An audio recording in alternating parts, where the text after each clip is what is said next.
नमस्कार जय हिंद साथियों, मैं हूं सुनील राठौर। CMICS में आप सभी लोगों का एक बार फिर से स्वागत करता हूं। साथियों, आज की क्लास के अंतर्गत जो लास्ट क्लास में हमने जलवायु वाला टॉपिक स्टार्ट किया था भारत के संदर्भ में, तो उसी को आज की क्लास में कंटिन्यू करेंगे। तो आज की क्लास में आपको ये लगेगा कि यह है सिलेबस का पार्ट, ठीक है, लेकिन इसका आधार हमने तैयार किया पूर्व की क्लासों में। लेकिन साथ ही साथ में कुछ हिडन टॉपिक जो होते हैं जिसको हमने कल की क्लास के अंतर्गत सीखा था। ये आपके प्रीलिम्स की क्लास है जहां पर हमें थोड़ा डेप्थ में नहीं जा सकते हैं, क्योंकि समय सीमा तो नहीं, एक सीमा होती है, क्योंकि प्रीलिम्स में और मेंस में एक मुख्य अंतर रखना होता है। उसीलिए क्योंकि जब आपका प्रीलिम्स और मेंस के अलग अलग आपको सुविधा उपलब्ध करवाई जाती है तो दोनों में भी डिफरेंस होना आवश्यक है। लेकिन ऐसा नहीं है, आप लोग ऐसा मत मान के चलिएगा, आपको जितना कॉन्सेप्ट की आवश्यकता होती है उतना मैं प्रोवाइड करूंगा, ठीक है। तो चलिए आज की क्लास में हम जलवायु घटनाक्रम के बारे में विस्तार से जानेंगे। तो एक बार यहां पर सभी को मैं नोट कर देता हूं क्या क्या हम पढ़ेंगे, देखिएगा। जलवायु घटनाएं, ठीक है। जलवायु घटना में सबसे पहले हम पढ़ेंगे एल नीनो, ला नीनो,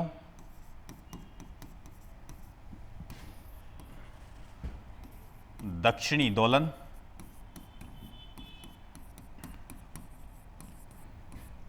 फिर इसके बाद में हम पढ़ेंगे इंसो। इंसो कहा जाता है इसे, ये थोड़ा उलझ रहा है। चलिए, इंसो मतलब इंडियन एल नीनो, ठीक है, एल नीनो साउथ ऑसिलेशन, ठीक है। इस इंसो ऐसे लिखा जाता है, इंसो एल नीनो साउथ ऑसिलेशन। एक हो जाएगा आपका इंडियन ओशियन डाइपोल, ठीक है, इसे हिंदी में कहा जाता है हिंद महासागरीय द्विध्रुव, ठीक है। साथ ही साथ में एक और हम पढ़ेंगे पश्चिमी विक्षोभ, जो कि भारतीय मानसून को प्रभावित करता है। ये मावठ जब आता है, ठीक है, मावठ मतलब ठंड के समय जो आपकी जो फसल होती है आपकी रबी की फसल, तो रबी की फसल के दौरान जो वर्षा होती है उसी वर्षा को मावठ के रूप में जानते हैं। वो पश्चिमी विक्षोभ के कारण ही वर्षा होती है, ठीक है। तो ये शब्दावली आपके सामने, एल नीनो, ला नीनो, दक्षिणी दोलन, साउथ ऑसिलेशन जिसे कहा जाएगा। एनसो मतलब एल नीनो साउथ ऑसिलेशन, दोनों का कॉम्बिनेशन, इंडियन ओशियन डाइपोल, पश्चिमी विक्षोभ, ये सारी चीजें आज की क्लास में हमें डील करना है, ठीक है। तो चलिए बात करते हैं। सबसे पहले हम बात करेंगे एल नीनो।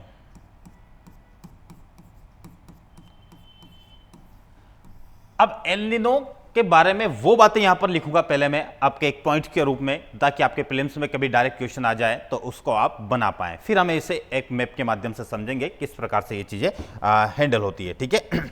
अब देखिएगा, मैंने कहा जो आपका ये एल नीनो होता है, एल नीनो का पहला बिंदु हो जाएगा ये जो भाषा है आपका स्पेनिश भाषा का शब्द है।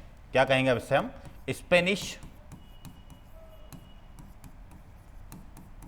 भाषा का शब्द है। जो स्पेनिश भाषा का शब्द है तो इसका किस रूप में स्पेनिश भाषा में इसका प्रयोग किया जाएगा, तो उसका अर्थ होता है the little boy. The little boy इसे कहा जाता है। क्लियर हुआ? इसे क्राइस्ट चाइल्ड भी कहा जाता है। क्या कहा जाता है? Christ child. Christ child, Christ child का मतलब जो ईसा मसीह के जो आपने देखा होगा क्रिसमस का समय होता है। क्रिसमस का समय कब होता है? क्राइस्ट चाइल्ड कहा जाता है। ऐसा क्यों? ऐसा इसलिए क्योंकि इसकी उत्पत्ति दिसंबर के अंतिम सप्ताह में होती है, ठीक है। अब ये फैक्ट लिखिए, सब हम जानेंगे। फिर आगे देखिएगा, जो एल नीनो है, एल नीनो के कारण जो आपका प्रशांत महासागरीय क्षेत्र है, उस प्रशांत महासागरीय क्षेत्र में दाब और ताप का अंतर आ जाता है। ठीक है, और दाब और ताप का अंतर कैसे, तो यहां पर मैंने कहा ताप प्रशांत महासागर क्षेत्र में,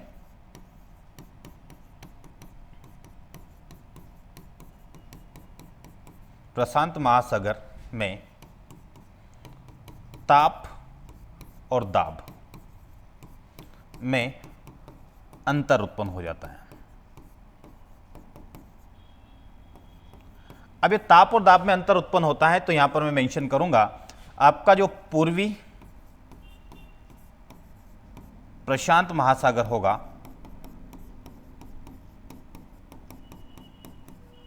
पूर्वी प्रशांत महासागर में तापमान में वृद्धि हो जाती है, तो वहीं जो पश्चिमी प्रशांत महासागर होगा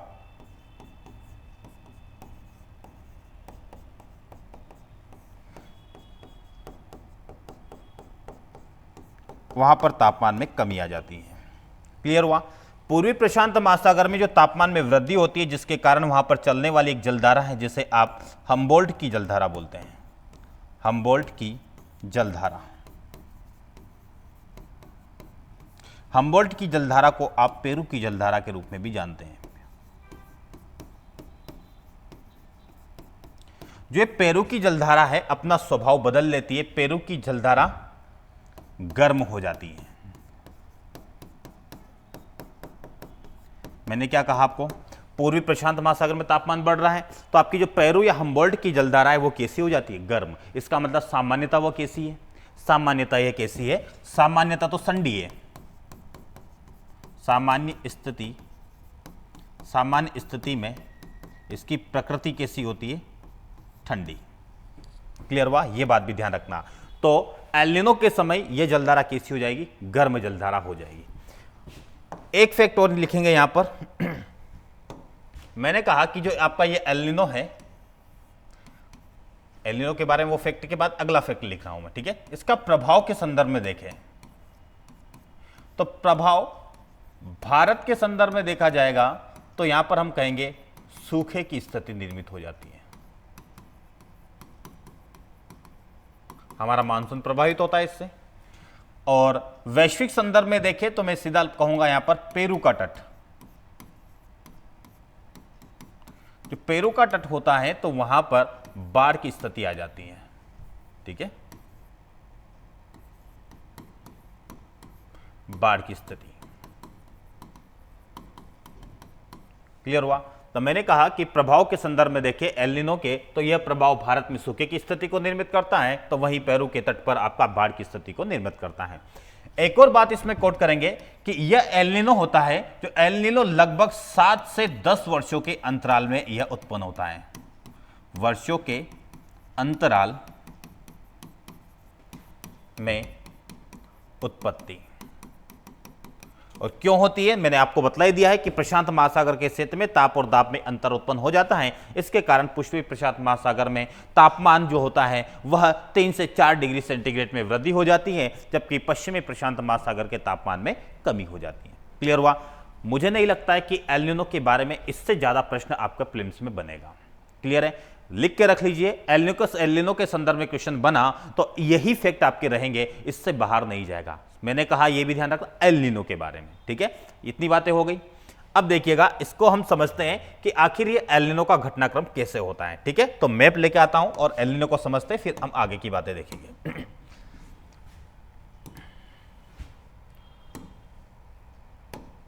देखिएगा, ये विश्व का मैप है, इसको मैंने इस प्रकार से सेट कर लिया है जितना कि मुझे इसकी आवश्यकता लग रही थी। ठीक है, ये आपका विश्व का मानचित्र है और इस विश्व के मानचित्र में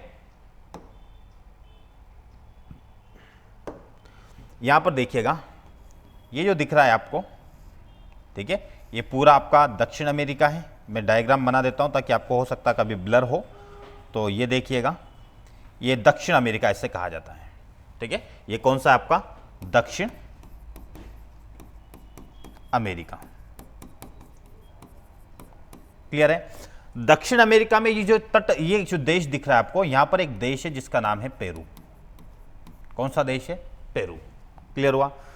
एक देश का यहां पर मैं हाईलाइट कर दूंगा इसको, ये आपका ऑस्ट्रेलिया देश है, ठीक है। ये आपका पापा न्यू गिनी, इंडोनेशिया के कुछ द्वीप, ठीक है।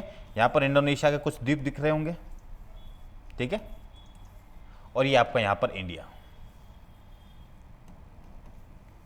ठीक है। ये और इतने मैप की हमें आवश्यकता है, ठीक है, दिख रहा होगा ये। तो यहां पर ये आपका दक्षिण अमेरिका और ये आपका ऑस्ट्रेलिया और ये आपका भारतीय प्रायद्वीप, ये आप कहें तो ये आपका हिमालय वाला क्षेत्र भी यहां पर आ गया, ठीक है। तो ये आपका इतने ही मैप की यहां पर आवश्यकता है, ऊपर का नहीं भी दिख रहा तो इतनी आवश्यकता नहीं है हमें।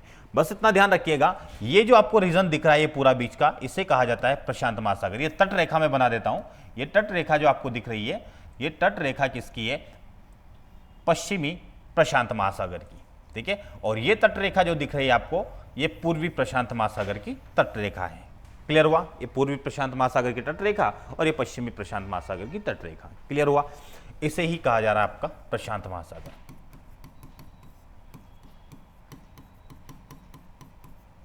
अब देखिएगा सामान्य स्थिति में क्या होता है। सामान्य स्थिति में दिसंबर के समय की बात की जाए तो दिसंबर के समय आप देखेंगे, या फिर सामान्य परिस्थिति ही देखा जाए, सामान्य परिस्थिति दिसंबर कोई विशेष मंथ नहीं लेंगे। सामान्य परिस्थिति में क्या होता है, पेरू के तट वाला जो क्षेत्र है यहां पर तापमान कम होता है। क्योंकि यहां पर एक बात समझाता हूं मैं, अगले पेज पे थोड़ा देखिएगा, इसको यहीं पर समझ लीजिएगा, बार बार समझाने की आवश्यकता ना पड़े। जैसे मैंने कहा ये आपका कौन सा है? जलीय भाग। क्लियर हुआ? इधर आपका स्थल है और इधर भी आपका क्या है? स्थल। क्लियर हुआ? जलीय भाग है। स्थल से समुद्र की ओर जो पवनें चलती है या हवाएं चलती है, ठीक है, स्थल से समुद्र की ओर जो पवनें चलती है उसी को कहा जाता है अपतटीय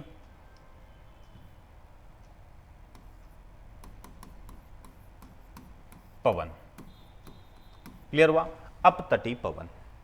जब अपतटीय पवन स्थल भाग से जलीय भाग की ओर चल रही है तो ऐसी स्थिति में क्या होता है, यह सामान्य समझने वाली बात है, आप भी समझ जाएंगे। मैंने कहा कि ये जल, जैसे कि मैंने कहा कि ये जल यहां तक ऐसे भरा हुआ था, ठीक है, ये जल भरा हुआ है, समुद्र का ऊपरी स्तर मान लीजिए आप, ठीक है। तो यहां पर क्या होता है, इसका लेवल जो होता है उसका लेवल कैसा हो जाता है? इस टाइप से हो जाता है। जब इधर से पवन चलेगी तो उधर ऊपर चढ़ जाएगा पानी और यहां पर नीचे उतर जाएगा, नीचे उतरेगा ना यहां पर। तो यहां पर नीचे उतरेगा तो इसका मतलब यहां पर ये स्पेस बच जाएगा, ये स्पेस क्या हो जाएगा? खाली हो जाएगा, ठीक है। ये स्पेस खाली हो जाएगा और यहां पर ये स्पेस भर जाएगा। इतना यहां पर पानी ऊपर चढ़ जाएगा क्योंकि पानी यहां पर इतना नीचे आ गया। तो जब पानी नीचे आता है तो यहां पर ऊपर का जो जल, ये खाली वाला पार्ट हो गया, ये जो खाली वाला पार्ट है, इस खाली पार्ट को नीचे की जो जली बूंद है, नीचे का जल क्या होगा? नीचे का जल ऊपर की ओर आएगा। ऊपर क्या आएगा? तो इसी प्रक्रिया को कहा जाता है अपवेलिंग। क्या कहा जाता है? अपवेलिंग। क्लियर हुआ? अपवेलिंग क्या है कि अपतटीय पवनों के प्रभाव के कारण जल का स्तर नीचे होने के कारण नीचे का जल अपवेलिंग की प्रक्रिया से उस गर्त वाले भाग के जल को भरने का प्रयास करता है। नीचे वाला जल कैसा है? यह ठंडा जल है। कैसा जल है? ठंडा। तो ठंडा जल जब ऊपर आएगा तो यहां पर तापमान की स्थिति कैसे निर्मित करेगा? यहां पर तापमान को कम कर देगा। क्लियर हुआ? बात समझ में आ रही? सामान्य स्थिति की मैं बात कर रहा हूं, ठीक है, सामान्य स्थिति। तो सामान्य स्थिति में जो महासागर जो भी होगा तो इसका ये जो तट है, ये कौन सा? पूर्वी तट है। तो पूर्वी भाग, उस महासागर का, उस जलीय भाग का पूर्वी भाग का तापमान कम हो जाता है। कम होने का कारण अपवेलिंग की प्रक्रिया। अपवेलिंग क्यों हो रहा है? क्योंकि अपतटीय पवनों के प्रभाव के कारण समुद्र का जल स्तर यहां पर कम हो जाता है। इतनी बात समझना सिर्फ, ठीक है। अपवेलिंग के कारण तापमान कम हो रहा है। अपवेलिंग अपतटीय पवनों के प्रभाव के कारण जल स्तर में कमी के कारण नीचे का जल ऊपर आ रहा है, ठीक है। अब तापमान कम हुआ तो इसका प्रेशर से कैसा संबंध होता है? तो यहां पर ये कैसा प्रेशर क्रिएट कर देगा? High pressure. इतनी बात क्लियर है? अब यहां पर क्या होता है? समुद्री जल स्तर ऊपर आ जाता है तो यहां का जल में क्या होता है? यहां पर दबाव उत्पन्न होता है। तो यहां का जल नीचे की ओर जाता है और जल ऊपर है तो ये जल कैसा है? यहां का जल है आपका गर्म। तो ये गर्म जल क्या होगा, ये गर्म जल नीचे की ओर जाएगा। ठीक है, नीचे की ओर जाएगा तो नीचे के ठंडे जल को भी क्या कर देगा, गर्म कर देगा। तो ये जो नीचे जल जाएगा आपका, नीचे आने के बाद इस जल का तापमान को क्या कर देगा, बढ़ा देगा। तापमान यहां पर क्या हो जाएगा, इस जल का तापमान को बढ़ा देगा। तो ये नीचे की ओर जो जल आ रहा है इसे कहा जाता है डाउनवेलिंग। डाउनवेलिंग की प्रोसेस। तो अब क्या कहेंगे, जब ध्यान रखना जल से स्थल की ओर पवने जा रही है, पवन इधर से आई थी, इधर से निकलेगी पवन, तो ये पवने इधर जब निकलेगी तो इन्हीं पवनों को कहा जाता है अनुतट पवन। अनुतट पवन, अनुतट पवन के प्रभाव से समुद्र जल स्तर में यहां पे वृद्धि हो जाती है। तो यह जल नीचे डाउनवेलिंग की प्रक्रिया से नीचे की ओर जाता है, तो इस भूभाग में तापमान को क्या कर देगा, तापमान में वृद्धि कर देगा। तापमान में वृद्धि का सीधा संबंध है कि लो प्रेशर क्रिएट हो जाएगा। बात क्लियर हो गई एकदम। तो यह हो गई आपकी सामान्य स्थिति, कि सामान्य स्थिति में महासागर का जो पूर्वी भाग होता है वहां पे तापमान कम होता है, जबकि पश्चिमी भाग में तापमान अधिक होता है। क्लियर हुआ। इसीलिए तो हम कहते हैं तापमान कम, इसी तापमान कम होने के कारण जो यहां पर हम्बोल्ट की जलधारा है,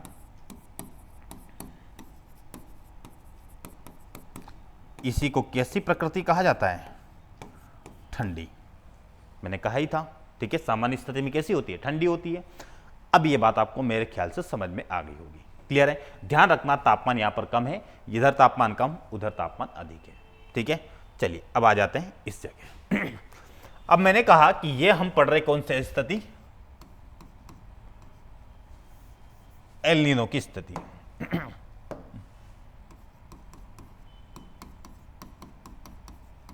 एल नीनो। ठीक है, the little boy Christ child. ठीक है, अब मैंने कहा कि पेरू के तट में जो होता है कि इस क्षेत्र में तापमान में क्या हो जाती है, सामान्य तापमान से तापमान में वृद्धि हो जाती है। तापमान में वृद्धि होने से यहां पर जो प्रेशर होता है वो प्रेशर कैसा हो जाता है, लो प्रेशर। क्योंकि तापमान कम होने से यहां पर हवाएं ऊपर की ओर उठती है, ऊपर की ओर उठ रही है। ठीक है, शोप सीमा के पास में ऊपर की ओर उठने के क्रम में फिर आप देखेंगे यहां पर तापमान अधिक हो जाता है, तो वहां पर ऑस्ट्रेलिया वाले क्षेत्र में देखेंगे तो यहां पर तापमान में कमी दर्ज होती है, और कमी दर्ज होने से यहां पर हाई प्रेशर निर्मित होता है। बातें समझ में आ रही है। अब यहां पे तापमान अधिक होने से वायु का आरोहण होगा और यहां पर बादलों का निर्माण हो जाएगा। किसका निर्माण हो जाएगा, बादलों का निर्माण, जिसके कारण इस पेरू के तट पर क्या होगी, वर्षा होगी। पेरू के तट पर क्या होगी, वर्षा होगी। पेरू के तट पर वर्षा मैंने बताया था बाढ़ का कारण बन जाएगी। ठीक है, उसी प्रकार ये पवने शोप सीमा के पास जाकर इस दिशा की ओर आगे बढ़ेगी। ठीक है, यहां पर तो ये कैसा प्रेशर बना लिया इसने, हाई प्रेशर ऊपर शोप सीमा के पास में, लो प्रेशर बनाकर ऊपर हाई प्रेशर बनाया। अब इस क्षेत्र में जाने के बाद यह नीचे हाई प्रेशर की ओर क्या हो जाएगी, पवन अवतलित हो जाएगी, तो यहां पर लो प्रेशर बन जाएगा। क्लियर हुआ। और उसी प्रकार से फिर यह संचरण इस प्रकार से एक सेल का निर्माण कर लेगा। फिर इसका मतलब क्या हुआ, इसका रोटेशन आप देख रहे हैं, तो रोटेशन कैसा हो गया, रोटेशन इसका इस प्रकार से। इस रोटेशन को क्या कहेंगे आप, यही जो रोटेशन आपका ये हो जाएगा anti clockwise, anti clock.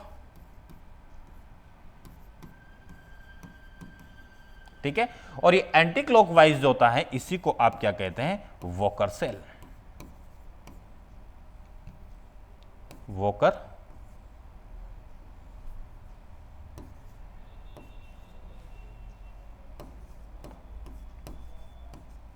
Walker कोशिका।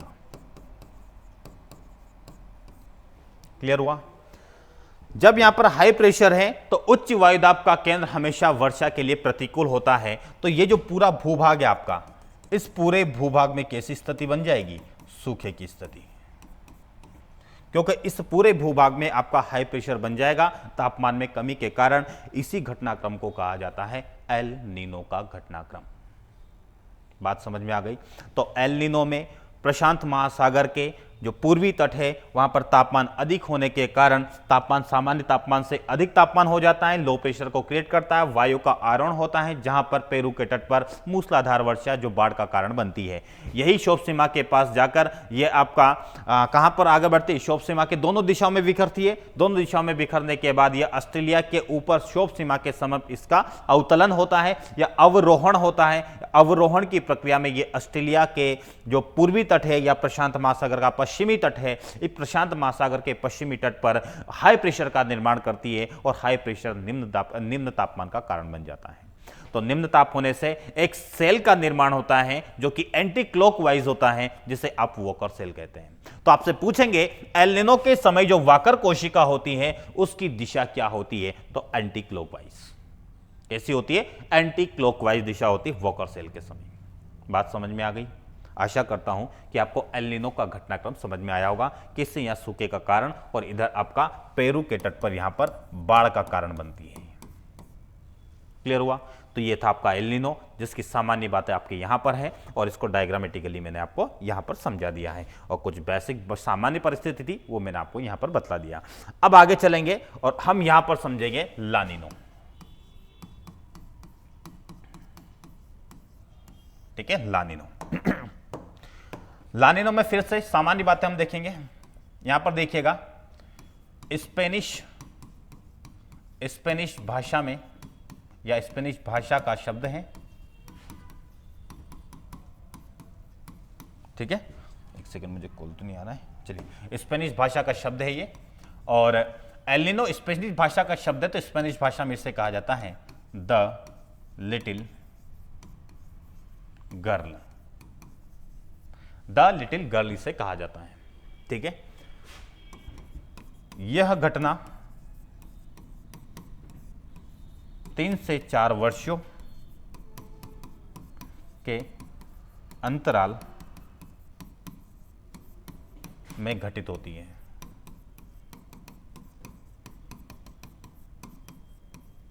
क्लियर हुआ? 3 से 4 वर्षों के अंतराल में घटित होती है।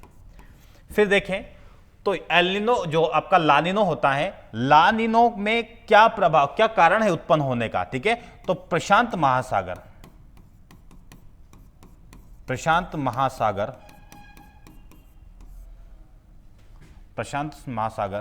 के ताप एवं दाब में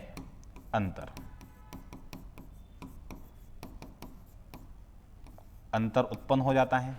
अंतर उत्पन्न होता है तो फिर से वही बात, पूर्वी प्रशांत महासागर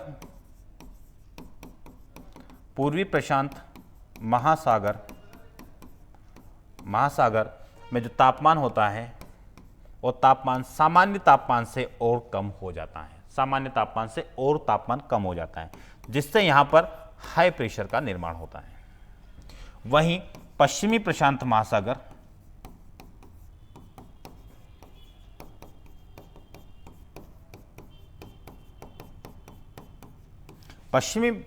महासागर का जो तापमान है वो तापमान अधिक हो जाता है, वो इसकी वजह से होता है। ठीक है, और लो प्रेशर का यहां पर निर्माण हो जाता है। बातें क्लियर है? फिर देखिएगा, अब इस ला नीनो की बात करें तो ला नीनो का जो प्रभाव देखने को मिलेगा आपको, तो ये प्रभाव आपका भारत के संदर्भ में, भारत में अनुकूल वर्षा होगी लेकिन बाढ़ का कारण बन जाएगी। भारत में बाढ़ की समस्या आ जाएगी। और अगर पेरू के तट पर देखें, वैश्विक प्रभाव के अंतर्गत पेरू में हो जाएगा सूखा। ठीक है, तो आपसे पूछेंगे कि ला नीनो के समय भारत में क्या स्थिति निर्मित होती है? ला नीनो के समय तो बाढ़ की स्थिति रहती है, वर्षा पर्याप्त मात्रा में होती है, यह भी आप बता सकते हैं, और यहां पर सूखे की स्थिति होती है, वर्षा सामान्य से कम वर्षा होती है पेरू के तट पर। ठीक है, फिर यहां पर एक और शब्द नोट करें, हम्बोल्ट या पेरू की जलधारा अपनी सामान्य प्रकृति, पेरू या हम्बोल्ट की जलधारा अपनी सामान्य प्रकृति दर्शाती है। ऐसा क्यों लिखा? क्योंकि आपको पता होना चाहिए कि इसकी सामान्य स्थिति कैसी है, ठंडी है, तो सामान्य स्थिति कैसे प्रदर्शित करेगी, ठंडी। अब यह है आपके है सारी चीजें, जहां पर मुझे नहीं लगता कि इसमें कुछ और आपका प्रश्न बन सकता है। लानिनो के संदर्भ में प्रभाव पूछेंगे, कहाँ का शब्द है, कितने वर्षों के अंतराल में आता है, किस कारण उत्पन्न होता है, और इस समय क्या एक और हम्बोल्ट की जलधारा में परिवर्तन देखने को मिलता है। अगर नोट करना चाहें तो यहां पर आप ये बता सकते हैं इसमें, जैसे कि वहां पे वाकर सेल के बारे में लिखा, तो लानिनो के समय जो वाकर सेल है, वाकर कोशिका की दिशा क्लॉकवाइज हो जाती है, ठीक है। वहां पर एंटी क्लॉक हो रही थी, तो लानिनो में क्या हो जाएगी, क्लॉकवाइज। अब इसको भी समझता अपन मैप के माध्यम से, ठीक है। क्या हो गया, चलिए मैप के माध्यम से इसको समझने का प्रयास करते हैं, ठीक है।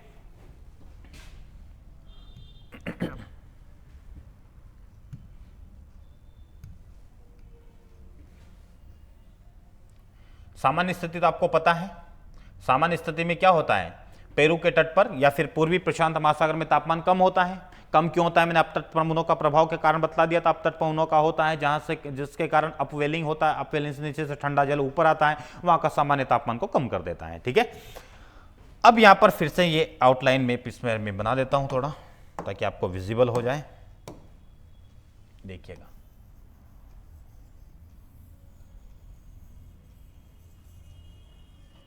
ठीक है, ये आपका दक्षिण अमेरिका है,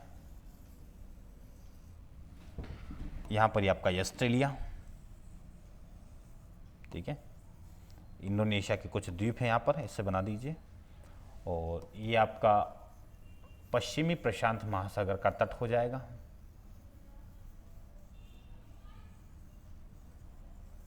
ठीक है। ये बातें क्लियर है। अब मैंने कहा कि लानिनो के समय होता क्या है।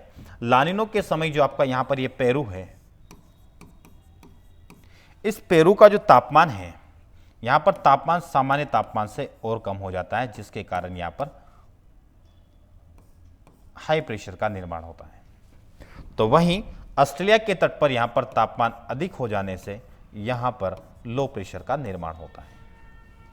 सीधी सी बात यह हुई कि पूर्वी प्रशांत महासागर तापमान सामान्य तापमान से और गिर जाता है, जबकि पश्चिमी प्रशांत महासागर में आप देखेंगे तो सामान्य तापमान से तापमान वृद्धि हो जाती है।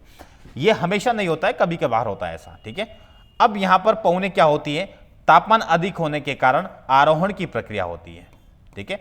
आरोहण की प्रक्रिया से क्षोभ सीमा तक पौने ऊपर उठती है, जहां पर यह हाई प्रेशर का निर्माण करती है। यहां से ये दोनों दिशा में, इस दिशा में भी जाती है आपकी, वैसे इस दिशा में भी जाती है। तो इस दिशा में जाने के बाद यह पेरू के तट पर जो आपका क्या बना हुआ है, लो प्रेशर बना हुआ है, वहां पर यह अवरोहण की प्रक्रिया से यहां पर क्या हो जाती है, अवतलित हो जाती है। ये हवा यहां आकर इकट्ठी हो जाती है, तो यहां पर आपका, यहां से फिर नीचे जाएगी, तो यहां पर आपका लो प्रेशर का निर्माण करती है, ठीक है। और वायु यहां पर अवतलित हो जाती है। फिर आप देखेंगे तो यहां पर तापमान अधिक है, दाब उच्च है, तो उच्च दाब से निम्न वायु दाब की ओर फिर से इधर पहुंचने चलेगी। अब ये हो जाएगा, यहां पर एक सेल बनेगा आपका, उस सेल को ही कहा जाता है आपका जो क्लॉकवाइज दिशा में होता है, ठीक है। ये क्या हो जाए आपका क्लॉकवाइज, तो इसी को, ये भी वक्र सेल ही आपका, वक्र कोशिका। तो वॉकर कोशिका की दिशा क्या हो जाती है, क्लॉकवाइज। और वॉकर सेल के समय, अब ऐसा नहीं पूछेंगे कि वॉकर सेल होता क्या है, ठीक है। वॉकर सेल होता है कि प्रशांत महासागर के क्षेत्र में ताप एवं दाब अंतर के कारण बनने वाली कोशिका को वॉकर सेल कहा जाता है, जिसका एलिनो के समय इसकी दिशा कैसी हो जाती है, एंटी क्लॉकवाइज, और लानिनो के समय इसकी दिशा कैसी हो जाती है, क्लॉकवाइज। इतनी बातें आपको ध्यान रखना है। अब यहां पर अवतलित हो रही है, तो पेरू के क्षेत्र में यहां पर क्या होगा, यहां पर सूखे की स्थिति निर्मित हो जाएगी, जबकि इस क्षेत्र में बाढ़ की समस्या आ जाएगी। इस पूरे क्षेत्र में क्या हो जाएगा, बाढ़, क्योंकि यहां पर बादलों का निर्माण होगा, और बादलों का निर्माण होगा तो ये वर्षा करेंगे आपके, ठीक है। बादलों का निर्माण होगा, ये आपका इस भूभाग में पूरी वर्षा करेंगे, ठीक है। और वर्षा के कारण बाढ़ की समस्या उत्पन्न हो जाएगी। क्लियर हुआ? तो मेरे ख्याल से ये चीजें भी आपको क्लियर हो गई होगी। वाकर सेल बनता है तो इसकी दिशा कैसी होती है, और वहां पर वाकर सेल बनता है तो उसकी दिशा कैसी होती है। क्लियर हुआ यहां तक? अब देखते हैं आगे। अब मैंने आपको क्या क्या बता दिया, एल नीनो और ला नीनो हो गया। अब एल नीनो जब ला नीनो हो गया तो एक शब्द आता है आपका जिसे कहा जाता है दक्षिणी दोलन। दक्षिणी दोलन। दक्षिणी दोलन होता क्या है? अगर आपको ला नीनो एल नीनो समझ में आ गया तो यह बहुत आसान है। क्या कहा मैंने? एल नीनो ला नीनो समझ में आ गया तो दक्षिणी दोलन बहुत आसान है। कैसे? अब देखिएगा, दक्षिणी दोलन होता क्या है तो मैं कहूंगा प्रशांत महासागर, महासागरीय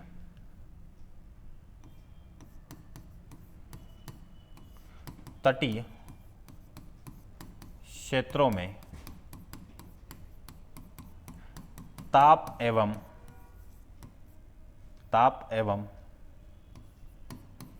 दाब में अंतर के कारण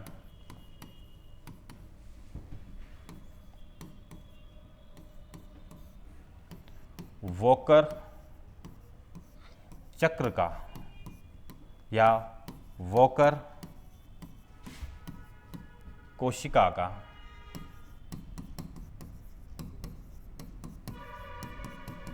निर्माण होता है,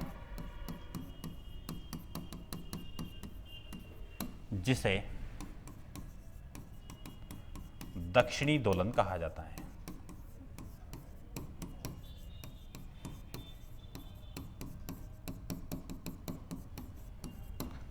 दक्षिणी दोलन है कुछ नहीं, आपका यह दक्षिणी दोलन जो होता है यह आपकी जो सामान्य स्थिति होती है, सामान्य स्थिति मैंने बताई थी आपको, सामान्य स्थिति फिर से नहीं बताऊंगा, मैंने कहा था जरूरत पड़ेगी।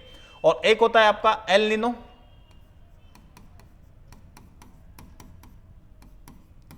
इन दोनों को मिला दिया जाए तो दक्षिणी दोलन होता है।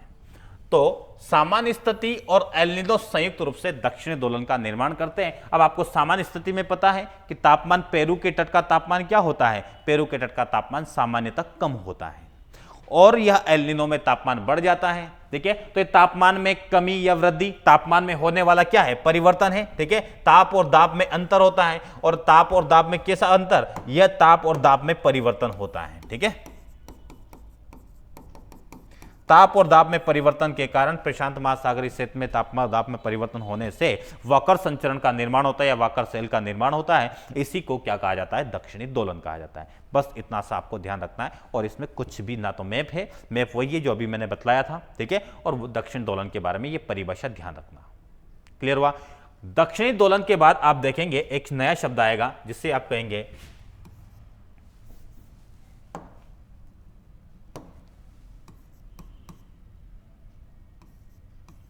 एल्सो, एल नीनो इंसो, एल्सो क्या? इंसो। ठीक है, एल नीनो साउथ ऑसिलेशन। ठीक है, एल नीनो दक्षिणी दोलन। ठीक है, अब एल नीनो दक्षिणी दोलन मैंने कहा, तो एल नीनो दक्षिणी दोलन जब मैं बोल ही रहा हूं तो एल नीनो दक्षिणी दोलन में क्या हो जाएगा आपका? एल नीनो दक्षिणी दोलन में जो अब भारत में दक्षिण पश्चिम मानसून की स्थिति उत्पन्न होती है, अगर मैं कहूं भारत में दक्षिण पश्चिम मानसून की स्थिति में क्या होगा? भारत में दक्षिण पश्चिम मानसून आएगा तो भारतीय क्षेत्र में लो प्रेशर बनेगा और हिंद महासागर क्षेत्र में हाई प्रेशर बन जाएगा। ठीक है, सामान्य स्थिति रहेगी। तो मैंने कहा दक्षिण पश्चिम मानसून की सामान्य स्थिति, मतलब सामान्य वर्षा, और दूसरी ओर एल नीनो का घटनाक्रम। इन दोनों को संयुक्त रूप से कहा जाता है एनसो। बस ये वाली बात है। ठीक है, तो एनसो में मैंने बताया कि जो एल नीनो होता है, एल नीनो हो रहा है, इसका मतलब क्या कर रहा है? ये भारत के दक्षिण पश्चिम मानसून को कमजोर करता है और ये सामान्य स्थिति होती है। तो सामान्य स्थिति और यदि एल नीनो के प्रभाव से भारत के दक्षिण पश्चिम मानसून में इस मौसम को कमजोर कर दिया जाता है तो वही घटना होती है आपकी इनसो। क्लियर हुआ? तो भारत में सामान्य स्थिति के बाद आने वाली एल नीनो की घटनाक्रम के कारण इनसो परिघटना या इनसो जलवायु घटना का निर्माण होता है। बस इतनी बात ध्यान रखना, ये सब मिक्स है, ऐसे मिले होते हैं जैसे कि आपको फिर पता नहीं चलता है। ठीक है, अगर आपसे पूछे कि इनसो की कंडीशन में प्रशांत महासागर जो आपका है, प्रशांत महासागर का जो ताप और दाब में क्या परिवर्तन हो जाता है, ताप और दाब में क्या परिवर्तन होता है?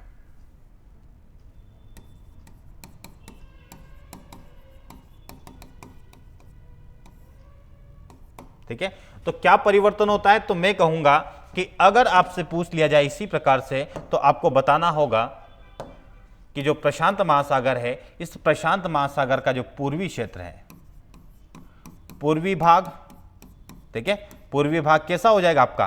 पूर्वी भाग गर्म हो जाएगा और पश्चिमी भाग कैसा होगा? पश्चिमी भाग ठंडा हो जाएगा। बस ये आपको बतलाना है। ठीक है, ले दे के बात वही आ जाती है, गोल गोल घूम के बात वहीं पर स्थायी आ गई। ठीक है, तो हमने एल नीनो पढ़ लिया, ला नीनो पढ़ लिया, साउथ ऑसिलेशन पढ़ लिया, एनसो पढ़ लिया। ठीक है, और क्या बचता है आपका?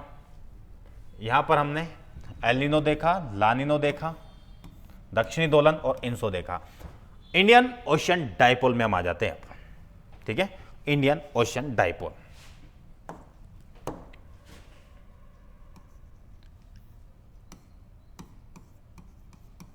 हिंद महासागरीय द्विध्रुव। ठीक है, हिंद महासागरीय द्विध्रुव, इसे इंडियन ओशन डाइपोल IOD कहा जाता है। अब कुछ सामान्य बातें लिखते हैं इसमें। हिंद महासागर द्विध्रुव में क्या होता है देखिएगा।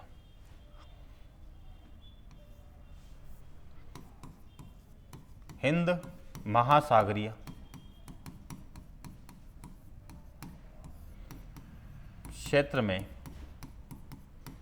ताप एवं दाब में अंतर के कारण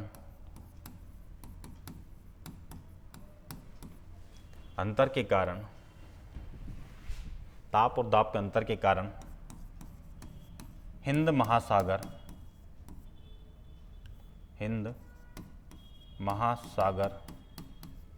के पूर्वी एवं पश्चिमी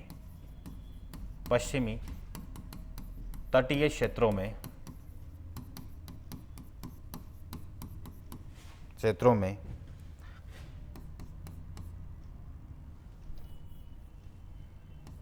ताप दाब में अंतर, रुकिएगा, हिंद महासागरीय क्षेत्र के ताप और दाब में अंतर के कारण हिंद महासागर पूर्वी और पश्चिमी तटीय क्षेत्रों में दो ध्रुवों का निर्माण होता है। दो ध्रुवों का निर्माण होता है जिसे इंडियन ओशन डाइपोल कहा जाता है। ठीक है, परिभाषा तक क्या हो गई? हिंद महासागर के क्षेत्रों में ताप और दाब में अंतर के कारण हिंद महासागर के पूर्वी और पश्चिमी तटीय क्षेत्रों में दो ध्रुव बन जाते हैं और दो ध्रुवों को ही कहा जाता है इंडियन ओशन डाइपोल। अब देखिएगा एक बात और यहां पर लिखेंगे, ये जो इंडियन ओशन डाइपोल होते हैं ये दो प्रकार के होते हैं। क्या होते हैं आपके? दो प्रकार में एक होता है सकारात्मक इंडियन ओशन डाइपोल और एक होता है नकारात्मक इंडियन ओशन डाइपोल।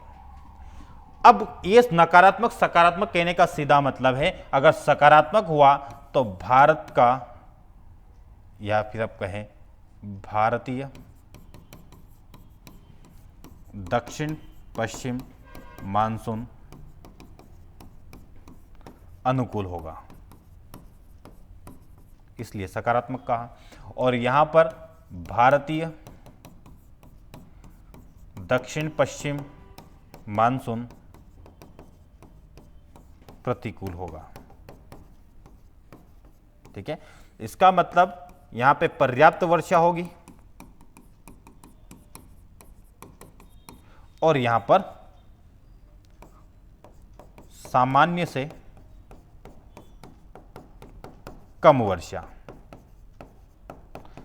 हो भी सकता है, सूखे की स्थिति भी आ जाए।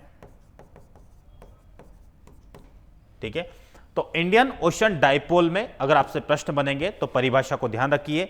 सकारात्मक इंडियन ओशन डाइपोल पूछेगा तो क्या होगा वो हम बात करेंगे। ठीक है, अभी ये दोनों पढ़ाऊंगा मैं, सकारात्मक और नकारात्मक इंडियन ओशन डाइपोल क्या होता है। ठीक है, चलिए इसी पे आ जाते हैं।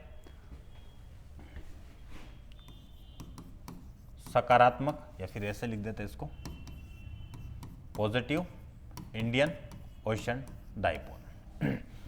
पॉजिटिव इंडियन ओशन जो डाइपोल होता है, चलिए इसी कलर से लिख देते हैं। पॉजिटिव इंडियन ओशन डाइपोल होता है, यहां पर क्या होता है, हिंद महासागर के तटीय क्षेत्रों में ताप दाब अंतर होता है। ठीक है, तटीय क्षेत्रों की बात करें तो एक तट होता है आपका पश्चिमी तट और एक होता है आपका पूर्वी तट। ठीक है, जो हिंद महासागर का पश्चिमी तट होता है, यहां पर तापमान में क्या हो जाएगी, कमी। तापमान में कमी होने से यहां पर प्रेशर क्या हो जाएगा, तापमान कम हुआ तो प्रेशर क्या हो जाएगा, हाई प्रेशर का निर्माण हो जाएगा। ठीक है, एक बार देख लीजिए, जो सकारात्मक इंडियन ओशन डाइपोल होता है, ये पश्चिमी हिंद महासागर का जो अरब सागर वाला पार्ट है का तापमान पूर्वी हिंद महासागर के सामान्य तापमान से यहां पर पूर्वी पश्चिमी प्रशांत महासागर का तापमान, यहां पर देखिएगा, यहां पर तापमान अधिक हो जाता है, जिससे यहां पर लो प्रेशर का निर्माण होता है। वहीं पूर्वी तट पर तापमान में क्या हो जाएगी, कमी, जिससे यहां पर हाई प्रेशर बन जाता है। अब ऐसा ये तापमान पूर्वी तट का मतलब यहां पर क्या बताया जा रहा है, यहां पर ऑस्ट्रेलिया से सटा हुआ हिस्सा, या आप यहां पर यह बता सकते हैं बंगाल की खाड़ी का दक्षिणी हिस्सा,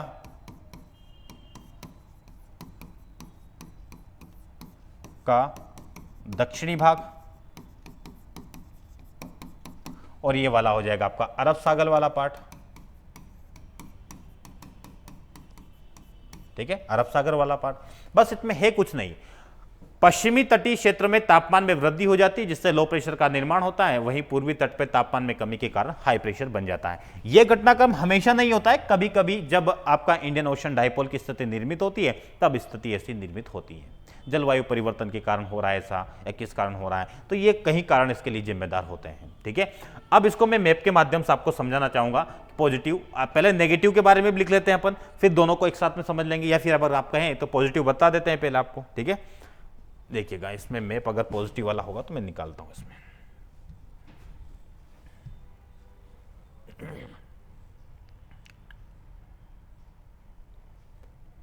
ये नेगेटिव वाला है। ठीक है, चलिए एक काम करते हैं अपन, वर्ल्ड का मैप इसमें है क्या, विश्व का मानचित्र नहीं है, तो ये वाला अपन प्रयोग करते हैं, देखते हैं अगर इसमें हो जाए। चलिए हो जाएगा यहाँ पे।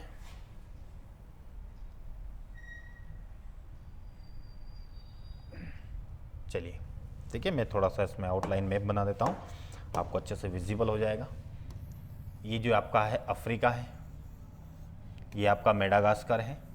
ठीक है, और फारस, ये हो जाएगा आपका लाल सागर, ये फारस की खाड़ी, ये आपका गुजरात, ये भारत का दक्षिणी क्षेत्र, म्यांमार, ठीक है,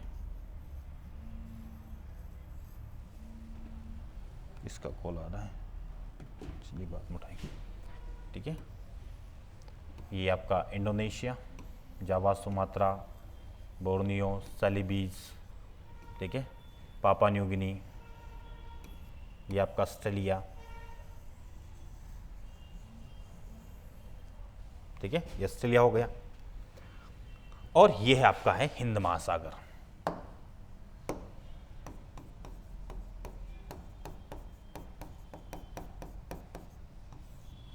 ये वाला हो जाएगा आपका अरब सागर, ये बे ऑफ बंगाल, बंगाल की खाड़ी। ठीक है, अब यहां पर मैंने बताया आपको कि हम बात कर रहे हैं पॉजिटिव इंडियन ओशन डाइपोल का। ठीक है, positive Indian ocean dipole. Positive Indian dipole में क्या होता है, यहां पर तापमान में क्या हो रही थी, वृद्धि इस क्षेत्र में, और इस क्षेत्र में तापमान में क्या हो रही थी, कमी। तापमान में कमी के कारण यहां पर प्रेशर कैसा बन रहा था आपका, हाई प्रेशर, और यहां पर वायु के आरोहण के कारण प्रेशर कैसा क्रिएट होगा, लो प्रेशर। तो यहां से हवाएं क्या होगी, ऊपर उठेगी, ऊपर उठने के बाद इस और दिशा में जाएगी, और यहां पर क्या हो जाएगी, अवतलित हो जाएगी। तो ये हवाएं ऊपर जब जाती है आर्द्रता लेकर, ये आर्द्रता लेकर, ठीक है, और यही आर्द्र पवनों को दक्षिण पश्चिम मानसून आपका धक्का देकर किधर ले जाता है, इसको इस दिशा में। ठीक है, इसी दक्षिण पश्चिम, इसी बादल को, ठीक है, बादल को आपके भारत के क्षेत्र में लाएगा, जिससे भारत में यहां पर क्या होगी, वर्षा होगी। समझ में आ रहा है कि जब हिंद महासागरीय द्विध्रुव में, हिंद महासागरीय द्विध्रुव में हम बात करें तो पॉजिटिव इंडियन ओशन डाइपोल जो होता है, इस पॉजिटिव इंडियन ओशन डाइपोल में हिंद महासागर का पश्चिमी भाग पूर्वी भाग की तुलना में तापमान अधिक हो जाने से निम्न वायुदाब का निर्माण होता है, क्योंकि तापमान अधिक होने से वायु का आरोहण होगा, आरोहण होने से निम्न जो निचले क्षेत्र में निम्न वायुदाब का निर्माण होगा।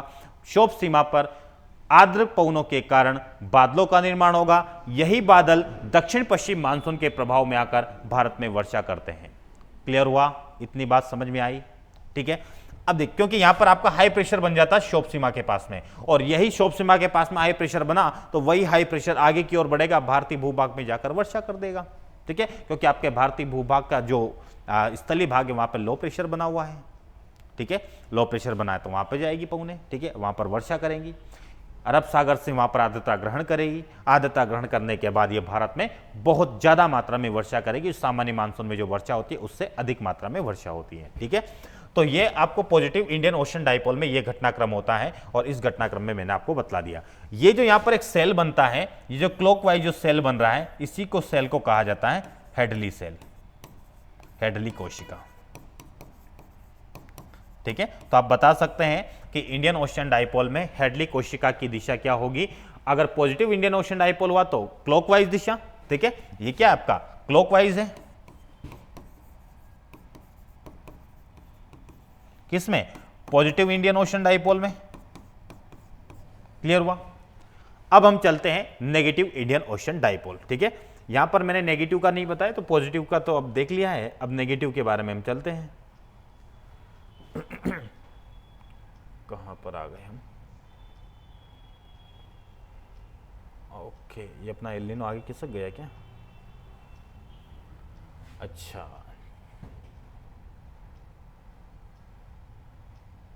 चलिए क्रम इधर उधर हुआ है तो आप देख लेना, व्यवस्थित हो जाएगा वो। अब हम बात करेंगे पॉजिटिव इंडियन ओशन डाइपोल, यहीं पर कर लेते कंटिन्यू, इसी का आगे ऐड कर लेते page. Negative Indian ocean dipole, negative Indian ocean dipole में क्या होगा, आप हिंद महासागरीय क्षेत्रों में, ठीक है, या फिर आप कहें ये जो होगा इसमें देखिएगा,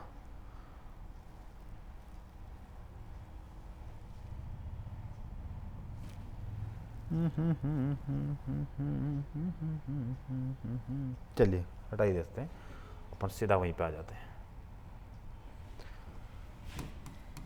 हिंद महासागर के तटीय क्षेत्रों में, तटीय क्षेत्रों में ताप और दाब में अंतर, ठीक है। ताप और दाब में अंतर होने के कारण तटीय क्षेत्रों का जो पश्चिमी भाग है या पश्चिमी हिंद महासागर जो इंडियन ओशियन, आपका पश्चिमी इंडियन ओशियन, जिसे आप अरब सागर भी आप बोल सकते हैं, अरब सागरी क्षेत्र, ठीक है। यहां पर जो तापमान होगा, तापमान यहां पर कम हो जाने से यहां पर हाई प्रेशर का निर्माण होगा। तो वहीं पूर्वी इंडियन ओशियन, हिंद महासागर, या फिर आप कहें बंगाल की खाड़ी का दक्षिणी भाग, तो यहां पर क्या हो जाएगा, यहां पर तापमान अधिक होने से यहां पर लो प्रेशर का निर्माण हो जाता है। तो ये ऐसी कंडीशन में क्या होगा, पूर्वी जो भाग है आपका बंगाल की खाड़ी, तो इसके कारण जो ऑस्ट्रेलिया वाला क्षेत्र है, यहां पर पर्याप्त वर्षा, ठीक है, जबकि इसके कारण भारत में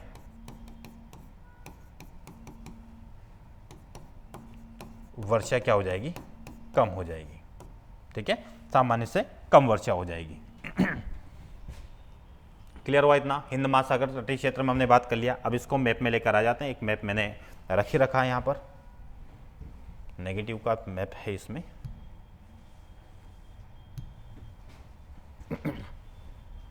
ये देखिएगा, ये दिख नहीं रहा तो मैं आपको बतला दूंगा, ठीक है। ये जो आप तट देखेंगे यहाँ पर देखिएगा, ये आपका अफ्रीका है, ये मेडागास्कर है, ठीक है, ये आपका ये भारत, ठीक है, और ये इंडोनेशिया, ठीक है, और ये ऑस्ट्रेलिया, ठीक है, यहाँ पर ऑस्ट्रेलिया है। अब देखिएगा यहाँ पर तापमान क्या हुआ था, अधिक, जिसके कारण यहाँ पर लो प्रेशर बना। लो प्रेशर क्यों बना? क्योंकि वायु का आरोहण हुआ। वायु का आरोहण होने के बाद यहाँ पर देखेंगे तो ये क्षोभ सीमा के पास में इस दिशा में गमन करेगा और यहाँ पर ये अवतलित हो जाएगा, जिससे कि यहाँ पर तापमान में कमी के साथ प्रेशर कैसा हो जाएगा, यहाँ पर प्रेशर हाई प्रेशर हो जाएगा और यहाँ पर एक कोशिका का निर्माण हो जाएगा और उसी कोशिका को आप क्या कहेंगे, हेडली कोशिका, जिसमें संचरण कैसा हो जाएगा, एंटी क्लॉकवाइज, ठीक है।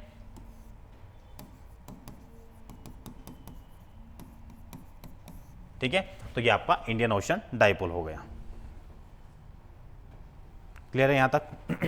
चलिए, इंडियन ओशन डाइपोल में हमने हेडली कोशिका, एंटी क्लॉकवाइज, और यहां पर क्या हो जाएगा, यहाँ पर भारत में क्या होगा, भारत में आप सूखा पड़ेगा क्योंकि यहाँ पर आर्द्र वायु इधर आ ही नहीं पाएगी, हाई प्रेशर होगा। तो ये हाई प्रेशर आपका या तो दक्षिण भारत में नीचे चला जाएगा दक्षिण हिंद महासागर में, या फिर आपका ऑस्ट्रेलिया के इधर पहुंच जाएगा, ठीक है। और ऑस्ट्रेलिया में पहुंचने के कारण ऑस्ट्रेलिया में अपार मात्रा में वर्षा होगी, ठीक है यहां तक। चलिए, अब लास्ट में आपका बचता है पश्चिमी विक्षोभ, ठीक है, पश्चिमी विक्षोभ।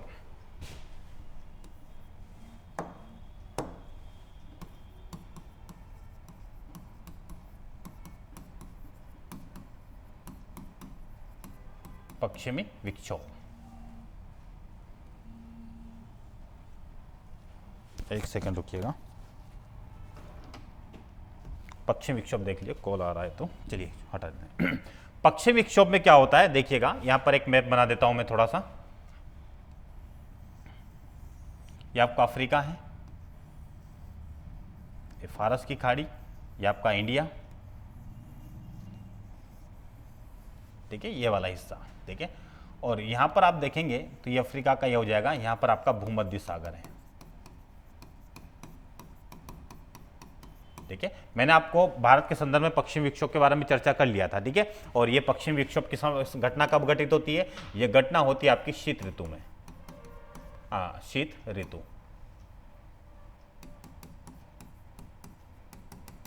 शीत ऋतु में, ठीक है। शीत ऋतु में क्या होता है कि सूर्य का दक्षिणायन होता है,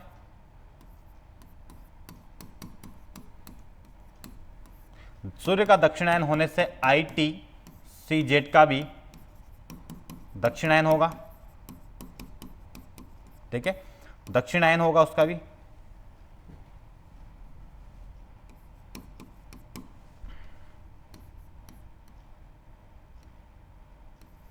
दक्षिणायन होगा, ITCZ का भी दक्षिणायन होने से भारत के उत्तरी क्षेत्र में उच्च वायुदाब हाई प्रेशर का निर्माण होगा, ठीक है, यहां पे उच्च वायुदाब का निर्माण हो गया, ठीक है। अब उच्च वायुदाब का निर्माण हो गया, ये एक अलग कंडीशन, ठीक है। अब दूसरी ओर अगर देखें तो इसी भूमध्य सागर के क्षेत्र में यहां पर भी क्या होगा, यहां पर वायु आर्द्र होकर, यहां पे लो प्रेशर जैसे कि बना हुआ है, वायु आर्द्र होकर ऊपर की ओर उठेगी, यहां पर हाई प्रेशर बनेगा और यही हाई प्रेशर से हवाएं क्या होगी, इस क्षेत्र में चलना हुआ स्टार्ट करेगी। और जब यहां से यह आर्द्र पवनें जब इधर की ओर गति करती हुई आएगी, किसके साथ में, ये उपोष्ण कटिबंधीय पश्चिमी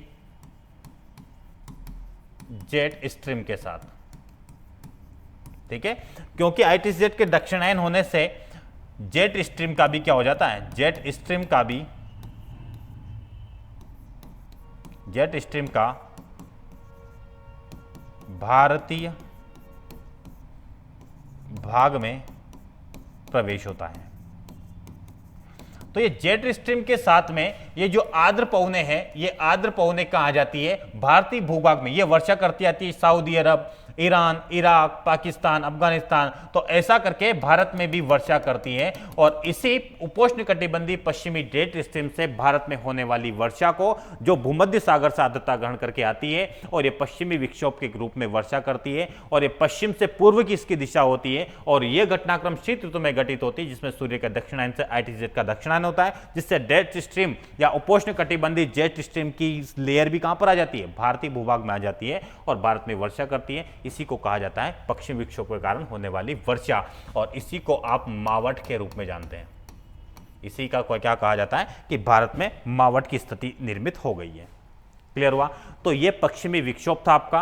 अब यहां पर हमने लगभग सारी शब्दावली को चर्चा कर लिया है, और आपका सिलेबस का जो पॉइंट है जलवायु घटनाक्रम, जहां पर हमने एल नीनो को भी देखा, ला नीनो को भी देखा, दक्षिणी दोलन को भी देखा, एंसो को देखा, इंडियन ओशन डाइपोल को देखा और पश्चिमी विक्षोभ को भी देखा। तो इस तरह से हमने इन सारे ही जलवायु घटनाक्रम के बारे में अध्ययन कर लिया है। मुझे नहीं लगता है कि इससे बाहर आपके प्राइमरी परीक्षा में कोई प्रश्न जाएगा। अगर जाएगा भी तो फिर वो अगर आपसे नहीं बनता तो फिर किसी से नहीं बनेगा, क्योंकि इसी प्रकार से आपने उसको पढ़ा है। ठीक है, तो अच्छे से इसका ध्यान रखिएगा, एक एक क्वेश्चन को अच्छे से सॉल्व कीजिएगा, अच्छे से इसको एक बार, दो बार, तीन बार, जितनी बार आप देखना चाहे देखिएगा। कॉन्सेप्चुअल है टॉपिक, कॉन्सेप्ट समझ में आ जाएगा तो सारी चीजें आपके लिए आसान हो जाएगी। तो साथियों, क्लास को हम वाइंड अप करेंगे। ठीक है, उससे पहले एक बार आप सारी स्लाइड को देख लीजिएगा अच्छे से। ठीक है, सारी स्लाइड में आप देख लेंगे तो यहां पर मैंने इंडियन ओशन डाइपोल पहले यहां पर आ गया आपका। ठीक है, क्योंकि एड यहां पर हो गया तो ये दोनों चीजें मैंने बता दिया। फिर सबसे पहले हमने एल नीनो को देखा था। एल नीनो में आप ध्यान रखना, इसमें भाषा का शब्द है,